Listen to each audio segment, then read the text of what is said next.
manakala di sebelah utara dan timur pula adalah gurun pasir Sahara dan Teluk Persia.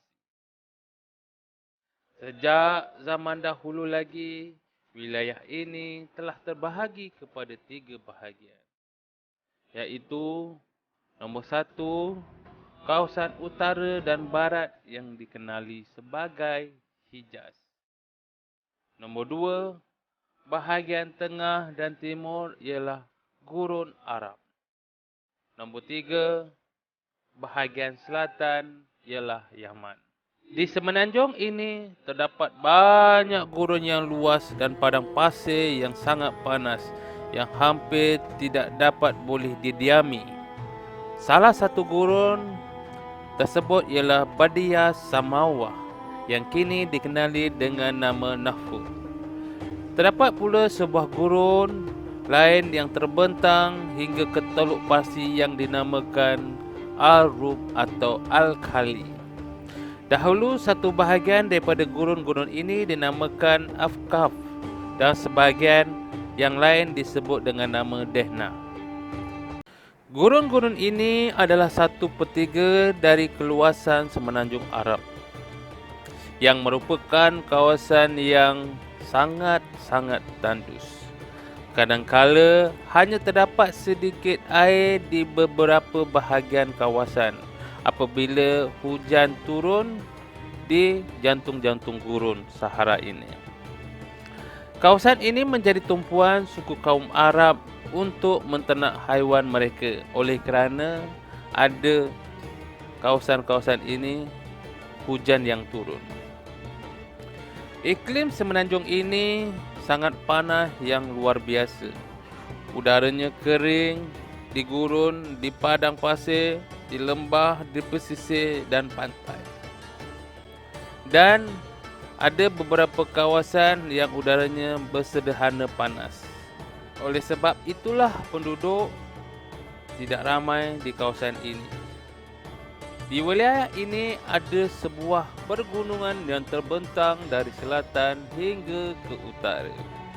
Puncak ketinggiannya sekitar 2,740 meter dari aras laut.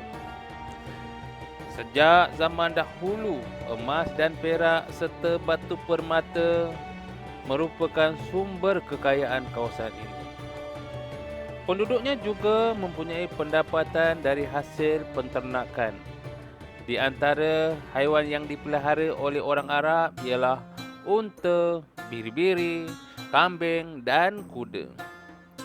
Tentang burung yang terbanyak adalah merpati dan burung unta.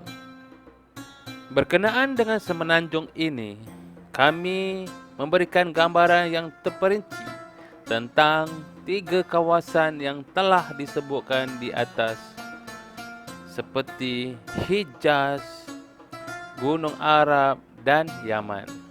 Hijaz adalah terdiri dari kawasan utara dan barat semenanjung Arab. Terbentang dari Palestin ke Yaman. Di sekitarnya adalah Laut Merah. Wilayah ini merupakan gugusan yang meliputi banyak gurun-gurun tandus dan kawasan-kawasan yang berbatu kasar. Kawasan ini lebih terkenal dalam sejarah berbanding kawasan yang lain-lainnya. Kemasyhuran itu disebabkan oleh tempat-tempat bersejarah yang ada yang mengandungi nilai-nilai keagamaan.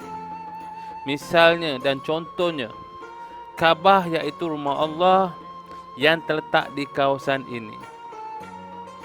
Ia juga sebagai kiblat bagi ratusan juta kaum muslimin di seluruh dunia. Kawasan di sekitar Kaabah dihormati oleh orang Arab maupun bukan orang Arab sejak berabad-abad sebelum kelahiran Islam lagi.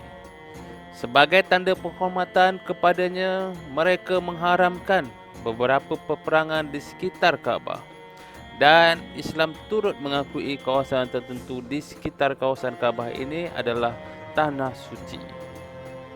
Kawasan Mekah, Madinah dan Taif adalah kota-kota penting di Hijaz.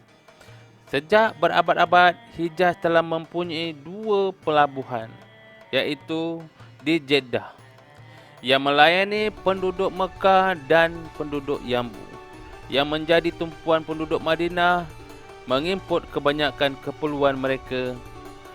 Kedua-dua pelabuhan ini terletak di pantai Laut Merah. Kawasan Mekah merupakan salah sebuah kota yang paling masyhur di dunia dan paling ramai penduduknya di Hijaz. Letaknya lebih 300 meter di atas permukaan air laut. Kota Mekah tidak dapat dilihat dari jauh kerana ianya terletak pada lembah di antara kedua kawasan pergunungan. Sejarah ringkas iaitu mengenai Mekah bermula daripada Nabi Ibrahim alaihissalam. Baginda alaihissalam menghantar Ismail alaihissalam bersama ibunya Siti Hajar ke Mekah untuk tinggal di sana. Ismail bin Ibrahim berkahwin dengan wanita yang berasal dari kaum yang tinggal berdekatan berhampiran kawasan itu. Nabi Ibrahim membina Kaabah atas perintah Allah dan bermulalah perkembangan penduduk di Mekah. Tanah di bahagian pinggir Mekah sebenarnya agak masin hingga tidak semua petani dapat memanfaatkan untuk bercucuk tanam. Menurut beberapa orang pakar, keadaan geografinya paling miskin di dunia. Itulah sebuah kisah cerita untuk sama-sama kita mendengar dan berkongsi. Dan kita akan bersama lagi di kemudian episod.